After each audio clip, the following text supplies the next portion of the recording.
How's it going, guys? I'm Aaron from PhoneDog.com, and I'm here with the Ascend P2 by Huawei at Mobile World Congress 2013 in Barcelona. You know, we're in day one of the trade show, and as usual, as we've seen over all the years past, there's about 500 new device announcements, and this is one of the ones that was announced at the show, actually just before the show. So specs-wise, and actually bear with me, I'm going to switch over to this one right here, just because it's a little bit closer where I am with the camera. But the Ascend P2, as you can see by the specs list here, is packing some pretty decent specifications, and we're hoping to see Huawei in the U.S. At least I know I'm hoping to see Huawei in the U.S. as a competitor to some of the industry heavyweights that we see there. I think there's a lot to offer here. I think there's a great value add, and I think that these can be great for prepaid and for perhaps some of the postpaid carriers as well on a lower price tier. So specs-wise, you're looking at a 4.7-inch HD display with 720p HD.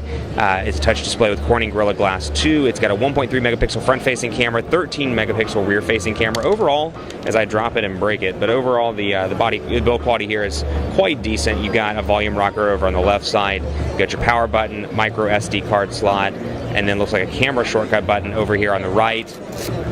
And yes, it looks like that. Yeah, actually it's the camera, and you can see the camera on the back as well.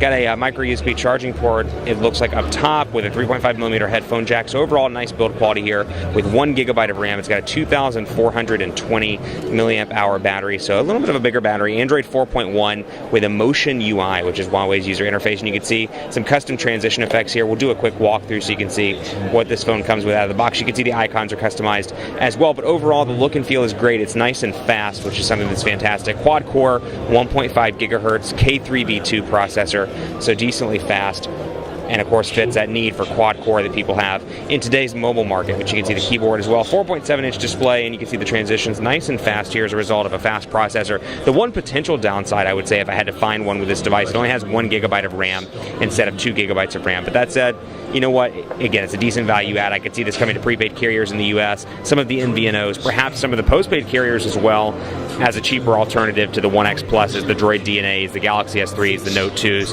all of that stuff. Keep it locked on PhoneDog.com for continuing coverage of the Huawei Ascend P2 and more and Mobile World Congress 2013. You can see the transition effects here, quite nice. You can see the user interface running atop it.